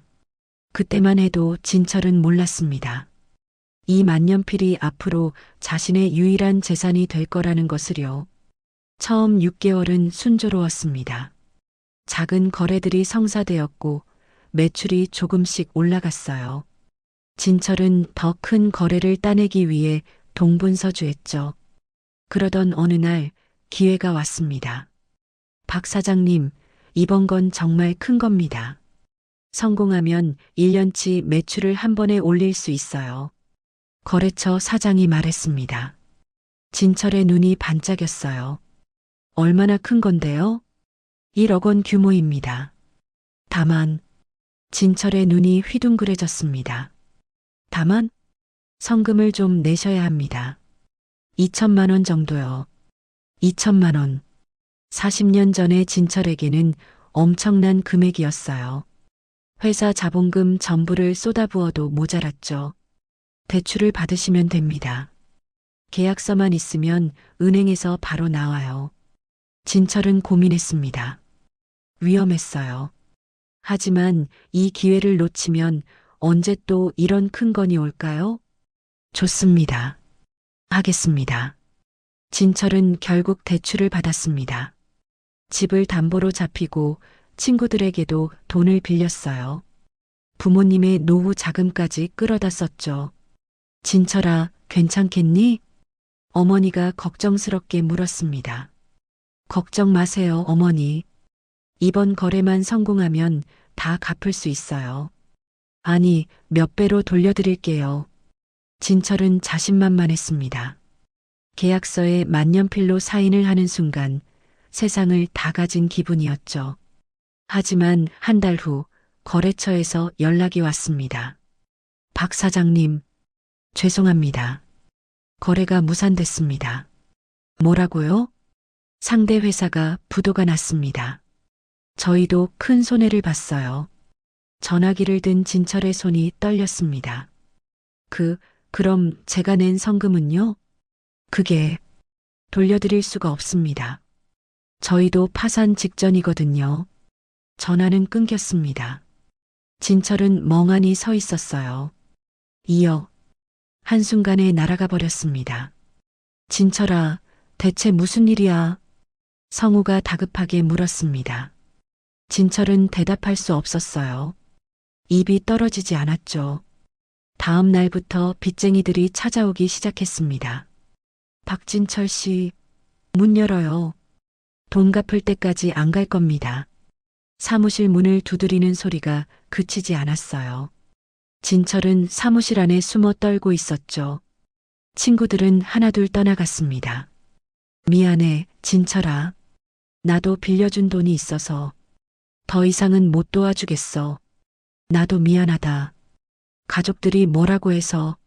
성우마저 떠났을 때 진철은 완전히 혼자가 되었습니다. 은행에서는 집을 압류했어요. 부모님은 평생 모은 돈을 잃었죠. 어머니는 눈물을 흘리며 말했습니다. 괜찮다, 진철아. 돈은 다시 벌 수 있어. 내가 건강하면 그걸로 됐어. 하지만 진철은 차마 부모님을 쳐다볼 수 없었습니다. 자신 때문에 부모님의 노후가 망가졌거든요. 그렇게 3개월이 지났습니다. 진철은 거리를 헤매고 있었어요. 사무실도 집도 모든 것을 잃었습니다. 주머니에는 1,000원도 남지 않았죠. 다시 겨울이 돌아왔습니다. 눈이 내리기 시작했어요. 그날은 유난히 추운 겨울의 이른 새벽이었습니다. 춥다. 진철은 떨리는 몸을 움켜쥐며 걸었습니다. 며칠째 제대로 먹지 못했어요. 이렇게 살 바에야. 진철의 머릿속에 어두운 생각이 스쳤습니다. 한강이 보였어요. 다리 위에 서서 아래를 내려다봤죠. 시커먼 강물이 흐르고 있었습니다. 뛰어내리면 모든 게 끝나겠지. 진철은 난간에 손을 얹었습니다. 차가운 쇠가 손바닥을 파고들었어요. 한 발만 올리면 되었죠. 그때였습니다. 젊은 양반. 뒤에서 누군가 불렀습니다. 진철은 고개를 돌렸어요. 무거운 장바구니를 양손에 든 중년 여인이 헐레벌떡 다가오고 있었습니다. 국밥집 앞치마 위에 두툼한 외투를 걸친 여인이었죠. 거기서 뭐 하는 거요? 위험해. 여인은 장바구니를 내려놓고 급히 진철의 팔을 잡아 끌었습니다. 난 지금 새벽 시장 갔다 오는 길인데 자네는 지금 뭐 하려는 거요? 여인이 진철의 얼굴을 들여다봤습니다. 핏기 하나 없는 창백한 얼굴, 움푹 들어간 뺨, 초점 잃은 눈동자. 며칠을 굶은 것 같구먼. 여인은 깊게 한숨을 쉬었습니다. 어서 와요. 우리 가게가 저기 다리 건너편인데 밥은 먹고 가야지. 여인은 장바구니를 다시 들고 진철의 손을 잡아 끌었습니다. 진철은 힘없이 끌려갔어요. 거부할 힘도 없었죠. 여인은 진철의 손을 잡고 골목 안으로 끌고 갔습니다. 작은 국밥집이 보였어요. 옥분인의 국밥이라는 간판이 걸려 있었죠. 앉아요. 금방 줄 테니. 여인은 진철을 자리에 앉히고 주방으로 들어갔습니다. 잠시 후 김이 모락모락 나는 국밥을 들고 나왔어요. 자, 뜨거우니까 천천히 먹어요. 진철은 국밥을 내려다봤습니다. 하얀 쌀밥 위로 뜨거운 국물이 자르르 흘러내리고 있었어요. 고기도 수북이 올라가 있었죠. 돈이? 진철이 떨리는 목소리로 말했습니다. 됐어요. 그냥 먹어요. 밥은 먹고 살아야지. 여인은 미소를 지으며 말했습니다. 진철은 숟가락을 들었어요. 손이 너무 떨려서 숟가락을 제대로 잡을 수가 없었죠. 한 숟가락 떠서 입에 넣는 순간 진철의 눈에서 눈물이 흘러내렸습니다. 따뜻했어요. 뜨거운 국물이 식도를 타고 내려가는 순간 진철은 자신이 아직 살아있다는 것을 느꼈습니다. 죽은 듯 얼어붙었던 몸이 조금씩 녹아내렸어요. 흐윽. 진철은 숟가락을 놓고 울기 시작했습니다. 어깨가 들썩였고 눈물이 국밥 그릇에 뚝뚝 떨어졌어요. 괜찮아요. 울어도 돼요. 다 울어내요. 여인은 진철의 등을 토닥이며 말했습니다. 진철은 한참을 울었어요. 그동안 참았던 모든 서러움이 터져나왔죠. 한참 후 진철은 다시 숟가락을 들었습니다. 눈물을 흘리며 국밥을 먹었어요. 한 숟가락 한 숟가락이 너무나 소중했습니다. 국밥을 다 먹고 나자 진철은 조금 정신이 돌아왔습니다. 감사합니다. 정말 감사합니다. 진철은 고개를 숙이며 말했습니다. 천천히 가요. 조심하고. 여인은 따뜻하게 웃으며 말했습니다. 진철은 국밥집을 나섰습니다. 눈은 여전히 내리고 있었어요. 하지만 아까와는 달랐습니다. 뜨거운 국밥 한 그릇이 몸을 데워주었고 여인의 따뜻한 마음이 얼어붙었던 가슴을 녹여주었죠. 다시 살아야겠다. 진철은 그렇게 생각했습니다. 아직 늦지 않았어요. 다시 시작할 수 있었죠. 그날 밤 진철은 국밥집 앞으로 돌아왔습니다. 가게 옆에 우편함이 보였어요. 진철은 주머니를 뒤졌습니다. 만년필이 나왔습니다. 자신이 직접 디자인한 꿈의 상징이었던 그 만년필이었죠. 이제 남은 건 이것뿐이었습니다. 진철은 근처 구멍가게에서 종이와 봉투를 얻어왔습니다. 떨리는 손으로 편지를 썼어요. 아주머니께 죽으려던 저를 이 국밥 한 그릇이 살렸습니다. 아주머니의 따뜻한 마음이 제게 다시 살 용기를 주었습니다. 이 은혜는 절대 잊지 않겠습니다. 꼭 성공해서 다시 찾아뵙겠습니다. 그때까지 이 만년필을 맡아주십시오. 이것은 제 꿈이었고 실패했지만 제 전 재산입니다. 성공해서 찾으러 올 때까지 지켜주십시오. 반드시 돌아오겠습니다. 박진철 올림. 진철은 편지와 만년필을 봉투에 넣고 우편함에 넣었습니다. 그리고 국밥집을 향해 깊이 고개를 숙였어요. 감사합니다. 꼭 다시 오겠습니다. 진철은 돌아섰습니다. 눈 내리는 거리를 걸어가는 그의 뒷모습은 외로워 보였지만 이제는 달랐어요. 그의 걸음에는 다시 살겠다는 의지가 담겨 있었습니다. 그로부터 10년이 흘렀습니다. 진철은 작은 일부터 다시 시작했어요. 공사장에서 막노동을 하고 식당에서 설거지를 하고 새벽 배달도 했죠. 조금씩, 아주 조금씩 돈을 모았습니다. 그리고 다시 사업을 시작했어요. 이번에는 신중했습니다. 작은 것부터, 확실한 것부터 해나갔죠. 20년이 더 흘렀습니다. 진철의 회사는 점점 커졌습니다. 태산무역이라는 이름으로 시작한 회사는 이제 태산그룹이 되어 있었어요. 회장님, 오늘 매출이 또 신기록을 달성했습니다. 축하드립니다, 회장님. 임직원들이 박수를 쳤습니다. 하지만 진철의 가슴 한켠은 늘 무거웠어요. 아주머니, 성공할수록 그 국밥집 여인이 생각났습니다. 약속을 지켜야 했어요. 진철은 사람을 풀어 국밥집을 찾았습니다. 하지만 그 자리에는 국밥집이 없었어요. 빌딩이 들어서 있었죠. 혹시 옥분이네 국밥 아시는 분 계십니까? 진철은 주변 사람들에게 물어봤습니다. 하지만 아무도 몰랐어요. 한 20년 전에 없어진 것 같은데요? 주인이 어디로 갔는지는 저희도 몰라요. 진철은 탐정까지 고용했습니다. 하지만 찾을 수 없었어요. 그렇게 40년이 흘러갔습니다. 회장의 눈앞에 현재가 다시 펼쳐졌습니다. 눈 내리는 골목길, 무릎 꿇은 자신, 그리고 눈앞에 서 있는 할머니. 40년을 찾아 헤맨 그 여인이 바로 여기 있었습니다. 박진철, 자네가 정말... 할머니의 목소리도 떨렸습니다.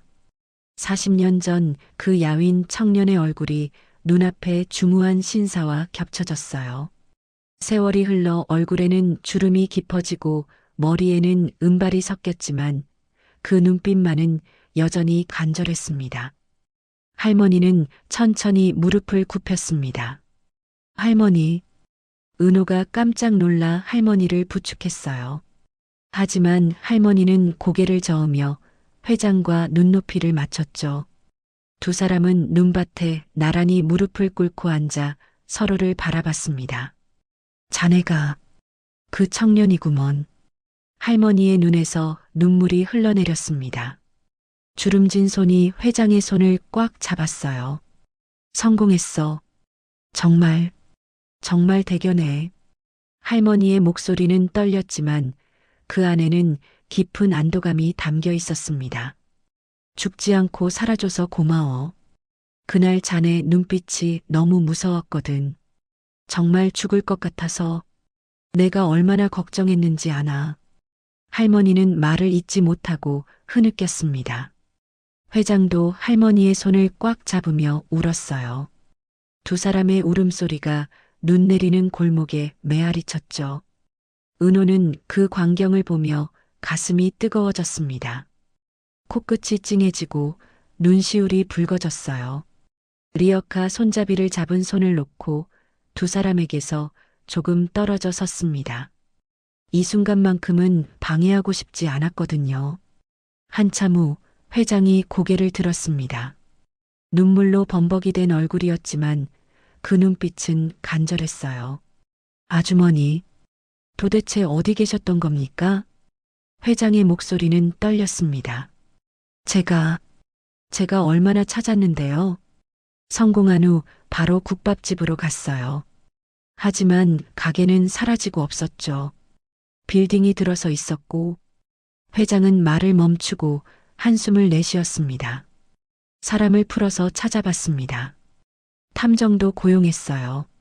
하지만 아무도 아주머니를 찾을 수 없었어요.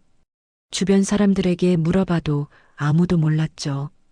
회장의 목소리에는 수십 년간 쌓인 그리움과 안타까움이 묻어났어요. 왜 이런 곳에 계십니까? 폐지를 주우시면서 회장은 더 이상 말을 잇지 못했습니다. 할머니의 거칠고 갈라진 손, 낡은 옷, 허리가 굽은 모습, 이 모든 것이 회장의 가슴을 아프게 했죠. 할머니는 씁쓸한 미소를 지으며 고개를 저었습니다. 그게 나도 참 파란만장했어. 할머니는 천천히 입을 열었어요. 자네가 떠난 후 한 5년쯤 지났을까? 국밥집이 제법 잘 됐어. 단골 손님들도 많았고 하루하루 바쁘게 살았지. 할머니의 목소리는 담담했습니다. 그런데 남편이 친구 보증을 잘못 썼어. 큰 금액이었지. 친구가 사업에 실패하면서 빚이 우리한테 다 넘어왔어. 할머니는 잠시 말을 멈추고 하늘을 올려다봤습니다. 집이고 가게고 다 넘어갔어. 평생 모은 돈도 다 날아갔지. 빚쟁이들이 우리를 찾아다녔어. 매일 전화가 왔고 가게 앞에서 기다렸지. 회장의 얼굴이 어두워졌습니다. 자신과 비슷한 일을 할머니도 겪으셨던 거예요. 그래서 도망을 다녔어. 남편이랑 둘이서 쪽방촌을 전전하며 숨어 살았지. 남편은 낮에 일용직 일을 했고 나는 식당에서 설거지를 했어. 할머니의 목소리에는 서러움이 묻어났습니다. 그렇게 10년을 살았을까? 남편이 쓰러졌어. 과로였지. 병원에 데려갔지만 얼마 못 가고 세상을 떠났어. 아주머니, 회장이 할머니의 손을 더 꽉 잡았습니다. 혼자 남았어. 빚은 여전히 남아 있었고 나이도 들어서 일자리를 구하기 힘들었지. 그래서 폐지를 줍기 시작했어. 20년 넘게 이렇게 살았어. 할머니는 자신의 손을 내려다봤습니다. 거칠고 갈라진 손, 세월의 흔적이 역력했죠. 그렇게 살면서도 단 하나만은 절대 놓지 않았어. 할머니는 회장을 똑바로 바라봤습니다. 자네가 남긴 편지와 만년필이야. 회장의 눈이 커졌습니다. 도망 다닐 때도, 쪽방촌을 옮길 때도, 남편이 죽었을 때도 그것만은 절대 버리지 않았어. 상자에 넣어서 늘 품에 지녔지. 할머니의 목소리가 떨렸습니다. 이건 주인이 있는 물건이야. 자네가 꼭 찾으러 올 거라고. 나는 그렇게 믿었거든. 회장은 더 이상 참지 못하고 할머니를 끌어안았습니다. 어깨가 들썩이며 흐느꼈어요. 죄송합니다. 정말 죄송합니다. 제가 더 빨리 찾았어야 하는데. 아니야, 괜찮아. 이렇게 만났잖아. 할머니는 회장의 등을 토닥이며 말했습니다. 마치 어린아이를 달래듯이요. 한참 후 두 사람은 서로를 놓았습니다. 회장은 코트 안주머니에서 무언가를 꺼냈어요. 만년필이었습니다. 이게 아주머니께서 40년 동안 지켜주신 거죠? 회장은 떨리는 손으로 만년필을 할머니에게 보여줬습니다. 할머니는 그 만년필을 보는 순간 눈이 커졌어요. 맞아. 그게 맞아. 할머니는 손을 뻗어 만년필을 만졌습니다. 차가운 금속의 촉감이 손끝에 느껴졌죠. 이게 오늘 아침 그 청년한테 준 게 이거였지. 그런데 어떻게 자네가? 강은호 씨가 면접을 보고 나가던 중 떨어뜨린 걸 발견했습니다. 할머니는 은호를 돌아봤습니다. 은호는 여전히 멍하니 서 있었어요. 무슨 일이 벌어지고 있는지 완전히 이해하지는 못했지만 자신이 중요한 역할을 했다는 것만은 알 수 있었죠. 할머니는 은호를 향해 손을 내밀었습니다. 젊은이, 이리 와봐. 은호는 조심스럽게 다가갔습니다. 할머니는 은호의 손을 잡으며 말했어요. 오늘 아침 이 청년이 날 구해줬어. 할머니는 회장을 바라보며 말을 이었습니다. 리어카가 언덕에서 미끄러져 내려갈 뻔했는데 이 청년이 몸을 던져 막아줬지. 그 바람에 옷이 다 망가졌어. 면접 보러 가는데 말이야. 회장은 은호를 올려다봤습니다. 찢어진 바지, 더러워진 재킷. 그제야 은호가 왜 그런 모습으로 면접장에 왔는지 이해가 됐어요. 그래서 내가 미안한 마음에 뭐라도 해주고 싶었어. 하지만 내게 줄 수 있는 건 아무것도 없었지. 그때 생각났어. 자네가 남긴 만년필이. 할머니는 회장의 손을 꽉 잡았습니다. 평생 간직해온 이 만년필을 이 착한 청년에게 행운의 부적으로 줬어. 이 청년에게 좋은 일이 생기길 바라면서 말이야. 할머니의 눈에 다시 눈물이 고였습니다. 그런데 그게 자네를 내게 데려왔구먼. 이 청년이 면접장에서 만년필을 떨어뜨렸고 자네가 그걸 주어서 이렇게 날 찾아온 거잖아. 할머니는 은호와 회장을 번갈아 보며 말했습니다. 인연이란 게 참 신기해. 40년 전에 자네를 살렸고 오늘은 이 청년이 날 살렸고 그 청년이 다시 자네와 나를 만나게 해줬으니 회장은 은호를 바라봤습니다. 그 눈빛에는 깊은 감사가 담겨 있었어요. 고맙네, 강은호 씨. 자네가 아니었으면 나는 평생 아주머니를 찾지 못했을 거야. 회장은 천천히 일어났습니다. 그리고 은호를 향해 고개를 깊이 숙였어요. 정말 고맙네. 은호는 황급히 손을 내저었습니다. 아, 아닙니다. 저는 그냥, 아니야. 회장이 고개를 들며 말했습니다. 자네는 오늘 두 사람을 구했어. 아주머니의 생명을 구했고 나의 40년 수건을 풀어줬지. 회장은 은호의 어깨에 쌓인 눈을 털어주었습니다. 마치 아들을 대하듯 다정한 손길이었어요. 아까 면접장에서도 느꼈지만 자네는 정말 특별한 사람이야. 회장은 할머니를 부축해 일으켰습니다. 그리고 두 손으로 할머니의 손을 감싸주며 말했어요. 아주머니, 이제 고생 안 하셔도 됩니다. 회장의 목소리는 단호했습니다.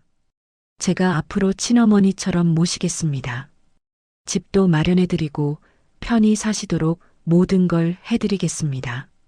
아니야, 그럴 필요 없어.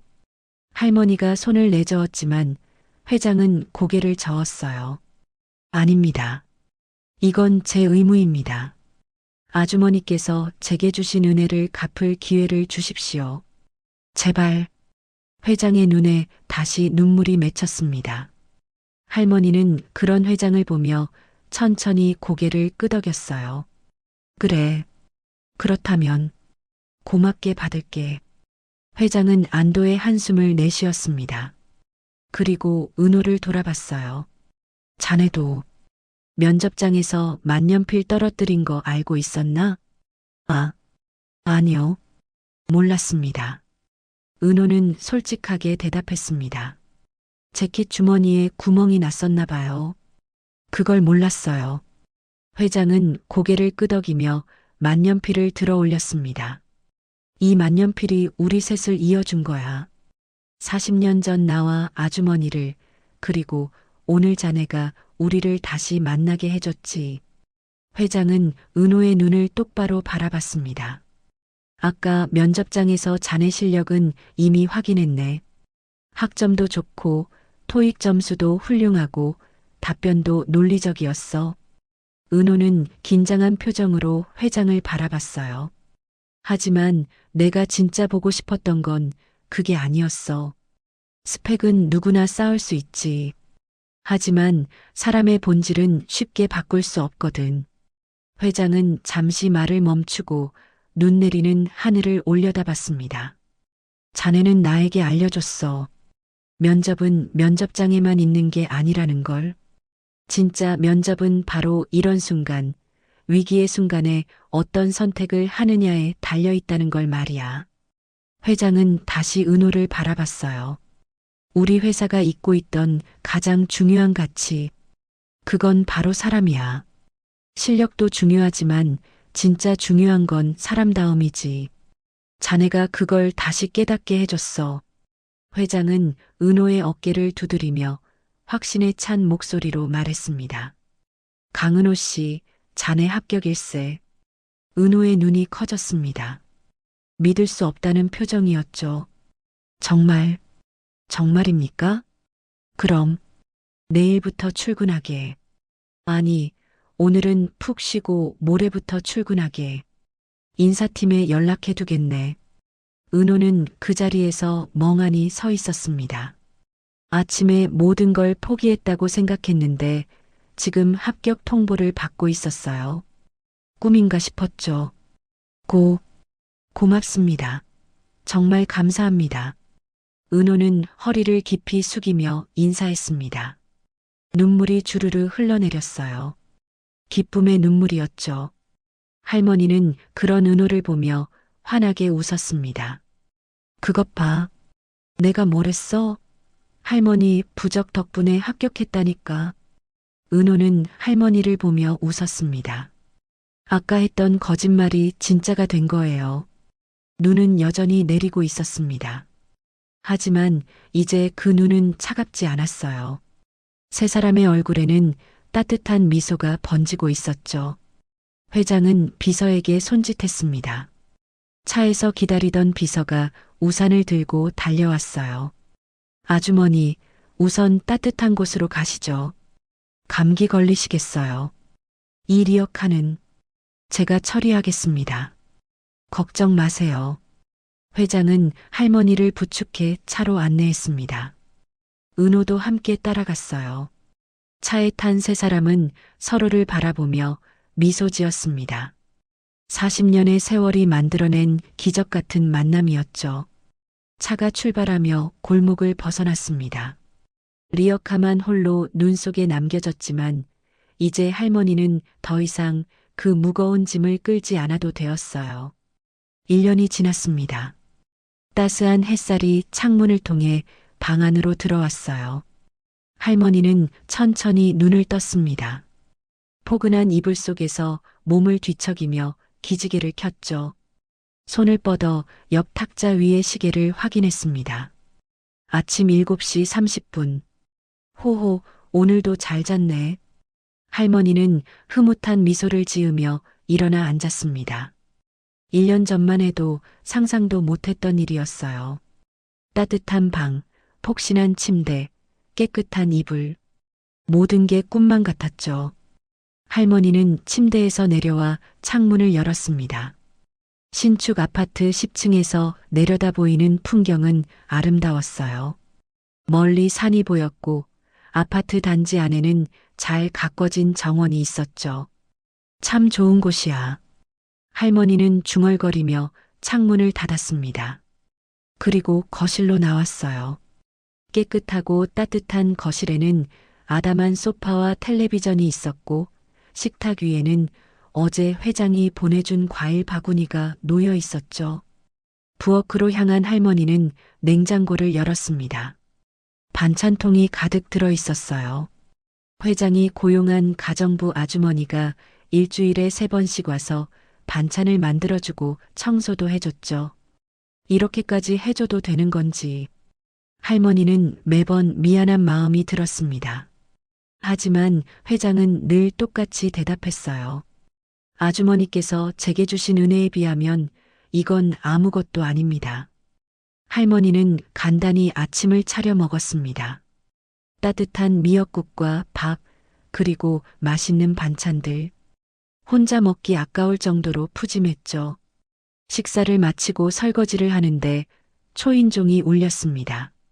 누구시오? 아주머니, 접니다. 진철이요. 할머니는 환한 미소를 지으며 문을 열었습니다.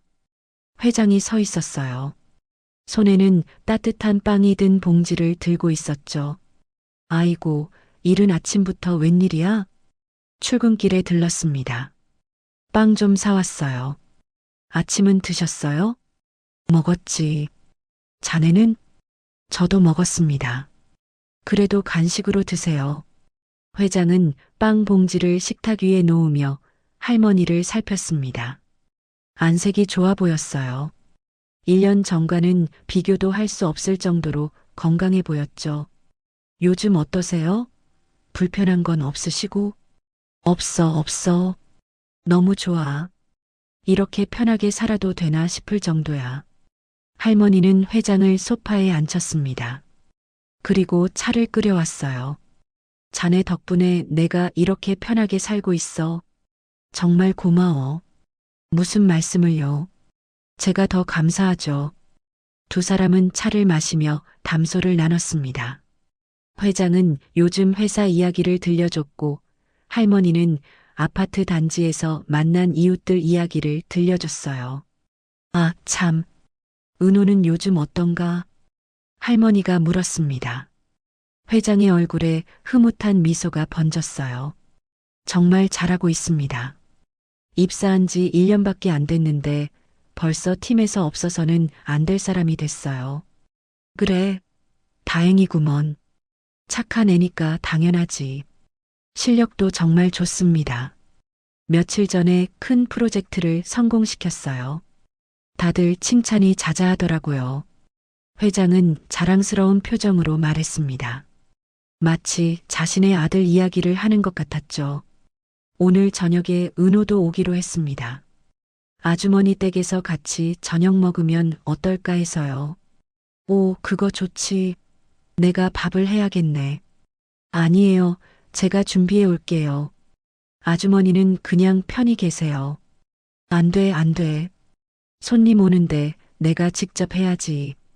요즘 반찬도 많이 있으니까 괜찮아. 할머니는 고집을 부렸고 회장은 웃으며 고개를 끄덕였습니다. 그럼 제가 저녁 때 다시 올게요. 은호랑 같이요. 회장은 자리에서 일어나며 방 한쪽을 바라봤습니다. 작은 선반 위에 액자가 놓여 있었어요. 1년 전 눈 내리던 그날 이후 세 사람이 함께 찍은 사진이었죠. 사진 속에서 할머니는 두 사람의 손을 잡고 환하게 웃고 있었고 회장과 은호도 밝게 웃고 있었습니다. 그 옆에는 낡은 편지가 액자에 넣어져 있었어요. 40년 전 진철이 남긴 그 편지였죠. 그때 사진 참 잘 나왔죠? 회장이 웃으며 말했습니다. 그럼 내 평생 가장 소중한 사진이야. 할머니도 그 사진을 바라보며 흐뭇하게 웃었습니다. 같은 시각 태상그룹 본사에서는 은호가 회의실에서 프레젠테이션을 마치고 나왔습니다. 동료들이 박수를 쳤어요. 은호 씨 정말 대단해요. 이번 프로젝트 성공은 은호 씨 덕분이에요. 은호는 쑥스럽게 웃으며 고개를 숙였습니다. 다들 도와주신 덕분입니다. 겸손까지 하네. 역시 우리 팀의 에이스야. 팀장이 은호의 어깨를 두드렸습니다. 1년 전만 해도 신입사원이었던 은호는 이제 팀에서 가장 믿을 만한 사람이 되어 있었어요. 사무실로 돌아온 은호는 자리에 앉아 모니터를 켰습니다. 이메일이 여러 통 와 있었어요. 하나씩 확인하며 답장을 보내는데 내선 전화가 울렸습니다. 강은호 사원, 회장님 사무실로 올라오세요. 비서실에서 온 전화였어요. 은호는 긴장한 표정으로 자리에서 일어났습니다. 회장실에 불려가는 일은 자주 있는 일은 아니었거든요. 엘리베이터를 타고 최상층으로 올라갔습니다. 비서가 은호를 안내했어요. 들어가세요. 회장님께서 기다리고 계십니다. 은호는 노크를 하고 문을 열었습니다. 회장이 창가에 서서 밖을 바라보고 있었어요. 회장님 부르셨습니까? 아, 강사원. 앉게. 회장은 은호를 소파에 앉혔습니다. 그리고 맞은편에 앉으며 만족스러운 미소를 지었어요. 이번 프로젝트 정말 잘했어. 거래처에서도 연락이 왔더군. 강사원을 꼭 칭찬해 달라고. 감사합니다, 회장님. 1년 전 자네를 뽑은 게 정말 잘한 일이었어. 아니, 그날 눈길에서 자네를 만난 게 내 인생 최고의 행운이었지. 회장은 진심 어린 눈빛으로 은호를 바라봤습니다. 자네 덕분에 아주머니를 다시 만날 수 있었고 40년의 한을 풀 수 있었어. 정말 고맙네. 아닙니다. 저야말로 회장님 덕분에. 은호의 목소리가 떨렸습니다. 1년 전 그날을 떠올렸거든요. 모든 걸 포기했다고 생각했던 그날, 기적 같은 일이 일어났었죠. 저는 그저 할 수 있는 일을 했을 뿐입니다. 그게 바로 자네의 장점이야. 당연한 일을 당연하게 하는 것. 그게 얼마나 어려운 일인지 아나? 회장은 자리에서 일어나 책상으로 갔습니다. 서랍을 열어 무언가를 꺼냈어요. 작은 상자였죠. 이걸 자네에게 주고 싶었어. 회장은 상자를 은호에게 건넸습니다. 은호가 상자를 열자 만년필이 들어 있었어요. 1년 전 그날 할머니가 준, 그리고 회장과 할머니를 이어준 바로 그 만년필이었습니다. 이건 자네 거야. 이 만년필이 자네를 통해 우리를 만나게 해줬으니 이제 이건 자네가 가져야 해. 하지만 이건 너무 소중한 물건인데. 그래서 자네에게 주는 거야. 자네야말로 이 만년필을 가질 자격이 있어. 회장은 은호의 손을 잡으며 말했습니다. 이 만년필로 자네의 앞날에 더 큰 성공을 써내려가게. 나처럼 말이야. 은호는 만년필을 꺼내 들었습니다. 손에 잡히는 무게감이 묵직했어요. 단순한 필기구가 아니라 40년의 세월과 인연이 담긴 보물이었죠.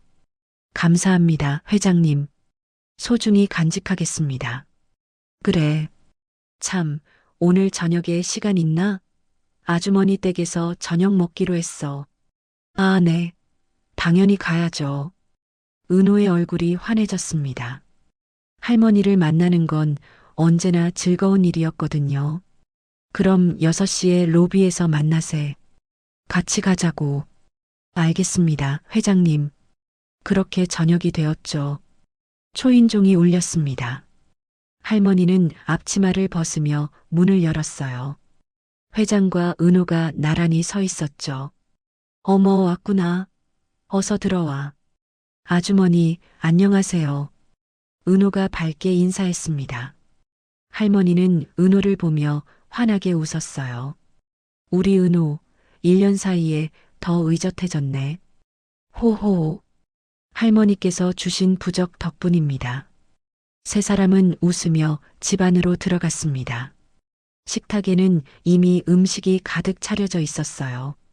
찌개, 불고기, 잡채까지 할머니가 정성스럽게 준비한 음식들이었죠. 이렇게 많이 준비하시면 어떡해요? 회장이 걱정스럽게 말했지만 할머니는 손을 내저었습니다. 괜찮아. 너희가 와준다니까 얼마나 기쁜데. 이 정도는 해야지. 세 사람은 식탁에 둘러앉았습니다.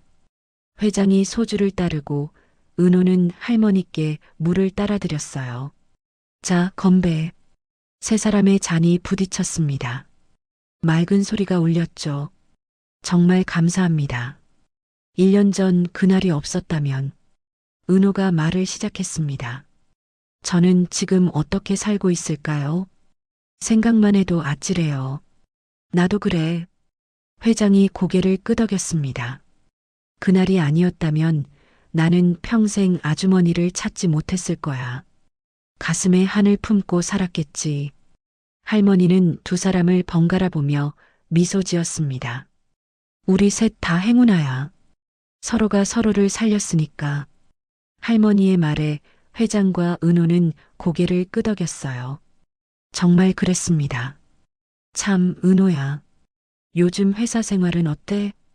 할머니가 물었습니다. 정말 좋아요, 할머니. 동료들도 좋고, 일도 재미있고, 매일 감사하며 살고 있어요. 그래, 다행이구나. 힘든 일 있으면 언제든 할머니한테 말해. 네, 할머니. 식사를 하는 동안 세 사람은 끊임없이 이야기를 나눴습니다. 웃음소리가 집안을 가득 채웠어요. 따뜻하고 행복한 시간이었죠. 식사를 마치고 설거지를 할 때였습니다. 창밖을 보던 할머니가 소리쳤어요. 어머, 눈이 온다. 회장과 은호가 창가로 달려갔습니다. 정말로 눈이 내리고 있었어요. 작은 눈송이들이 하늘에서 천천히 내려오고 있었죠. 올겨울 첫눈이네. 회장이 중얼거렸습니다. 1년 전 그날도 이렇게 눈이 내렸었죠. 첫눈이면 소원을 빌어야지. 할머니가 손을 모으며 눈을 감았습니다. 회장과 은호도 따라서 손을 모았어요. 우리 셋이 계속 건강하고 행복하기를. 세 사람은 같은 마음으로 소원을 빌었습니다.